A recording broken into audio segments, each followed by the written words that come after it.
Students, आज हमारा topic है, चैप्टर है next to microorganisms and friends and foe, यानी कि सूक्ष्म जीव, दोस्त और दुश्मन।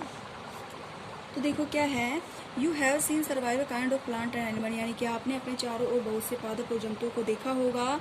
Hover there are other living organism around us which the normally can not see. This are called micro organism और माइक्रोब्स, यानी कि अपने चारों ओर जो सजीव पाए जाते हैं वो बहुत से प्रकार के जीव पाए जाते हैं, जिन्हें हम क्या कहते हैं, सूक्ष्म जीव कहते हैं। For example, you might have observe that during the rainy season most breads gets spoiled and its surface gets covered with greyish with patches. Observe this patches through a magnificent glass. You will see the tiny blacks rounded structure. Now we will study about what this structure are and where do this come from. यानी कि जो हम बरसात का मौसम होता है उसमें कई बार हम देखते हैं कि अगर हमें कोई छोटा सा कीड़ा भी काट जाता है तो हमारे जो बॉडी होती है उसके ऊपर कुछ रेड से ब्राउन से चकते से दिखाई देते हैं। तो उस मौसम के अंदर क्या होता है कि बहुत से ऐसे सूक्ष्म जीव होते हैं जो पनपते हैं। रेनी सीजन जो होता है ना, उसमें ही ज़्यादा जीव जो होते हैं वो पनपते हैं। तो माइक्रो ऑर्गेनिज्म, सूक्ष्म जीव, देखो micro organism classified into 4 major groups, यानी माइक्रो ऑर्गेनिज्म जो है उनको 4 बड़े भागों में वर्गीकृत किया गया है। This group are bacteria, fungi, protozoa and some algaes, यानी कि ये ग्रुप जो क्या है, बैक्टीरिया, जीवाणु, फंजाई, प्रोटोजीवा और कुछ एल्गीज। तो पहला हमारा आता है क्या, वायरस। वायरस देखो क्या है कि virus are also microscopic but are different from other micro organism, यानी कि वायरस जो होता है वह माइक्रोस्कोपिक होता है, यानी कि उसको माइक्रोस्कोप से हम देख सकते हैं, but are different from other micro, लेकिन यह वायरस जो होता है अन्य सूक्ष्म जीवों से डिफरेंट होता है, अलग होता है। They however reproduce only inside the cells of the host organisms which may be a bacterium, plant or animals, यानी कि ये जो होते हैं अपनी जो वृद्धि होते हैं वो अलग होस्ट ऑर्गेनिज्म, यानी कि जो होस्ट होते हैं जिनके ऊपर ये आश्रित होते हैं, जैसे ये भोजन के लिए, आवास के लिए आश्रित होते हैं, तो ये किसी के लिए भी हो सकते हैं, कहीं पर भी हो सकते हैं, प्लांट पे भी हो सकते हैं और एनिमल पे भी हो सकते हैं। Common elements like cold, influenza and most coughs are caused by virus, यानी कि इसका जो सामान्यतः जो एलिमेंट्स होता है वो क्या होता है, कोल्ड, इन्फ्लुएंजा, फ्लू होता है, जिसमें ये वायरस जो होता है ज़्यादा मोस्टली इफेक्ट डालता है।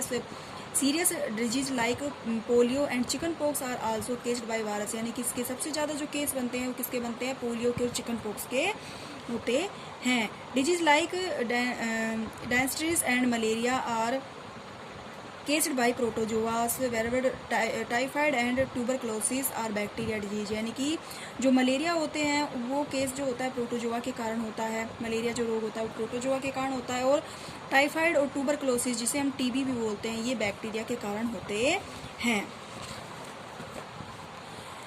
हैबिटेट ऑफ माइक्रो ऑर्गेनिज्म, और माइक्रो ऑर्गेनिज्म के जो आवास होते हैं वो देखो क्या होते हैं। माइक्रो ऑर्गेनिज्म में भी single celled like bacteria, some algae and protozoa, और multi cellular such as many algae and fungi. Micro organism जो होता है वो एक सिंगल सेल्ड होता है, यानी कि एक कोशिका का जीव होता है, जैसे बैक्टीरिया, कुछ एल्गी आ गए इसके अंदर, कुछ प्रोटोजोआ आ जाते हैं, और multi cellular such as many algae and fungi, और जो बहुकोशिकीय होते हैं उसमें भी कुछ एल्गी और फंजाई होते हैं। They live in all types environment रेनिंग्स for ice cold climate to hot springs, यानी कि जो ये जीव होते हैं ये बहुत सारे अलग अलग प्रकार के वातावरण के अंदर रह सकते हैं, जैसे रेनी सीजन्स के अंदर भी पनपते हैं, कोल्ड क्लाइमेट, ठंडे आवासों के जो वातावरण होता है उसमें भी पनपते हैं, और जो गर्मियों के मौसम होता है उसमें भी पनपते हैं, यानी कि उनका जो सीजन होता है, यानी ये ऐसा नहीं होता है कि जो बैक्टीरिया, वायरस है वो अगर सर्दी के मौसम में भी आता है तो वो गर्मी के मौसम में भी आएगा, नहीं, इनका अपना अलग अलग एनवायरनमेंट होता है,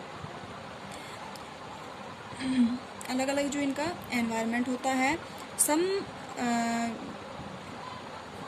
फंजाई हो गया, एनवायरनमेंट रेनी कोल्ड हो गया, तो ये इसके बाद आता है और climate hot springs and desert to marshy lands, यानी कि डिजर्ट रेगिस्तानी इलाकों में भी होता है, तो इनमें भी वायरस बहुत पनपते हैं। They are also found inside the bodies of animal including humans.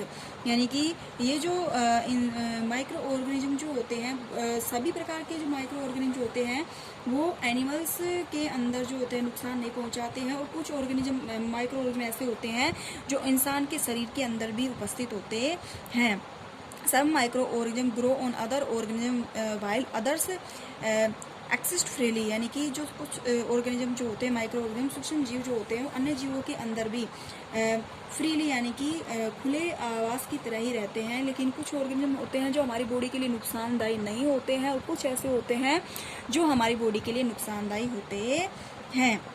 Friendly micro organism यानी कि ऐसे दोस्त जो हमारे लिए दोस्ती निभाते हैं, दोस्त का कार्य करते हैं, ऐसे सूक्ष्म जीव क्या micro organism are used for various purpose. यानी कि माइक्रो ऑर्गेनिज्म का उपयोग जो है वेरियस पर्पज के लिए, यानी बहुत सारे जो हमारे लक्ष्य होते हैं उनके लिए भी किया जाता है। They are used in the preparation of curd, bread and cake. यानी कि जो माइक्रो ऑर्गेनिज्म है उनको दही जमाने में, ब्रेड बनाने में, केक बनाने में आदि इनका निर्माण करने के लिए भी हमें माइक्रो ऑर्गेनिज्म की आवश्यकता होती है। दे आर आल्सो फाउंड, जैसे कि जैसे हम जानते हैं कि दूध के अंदर जो होता है लैक्टोबैसिलस जीवाणु होता है जो दूध को दही के अंदर परिवर्तित करता है।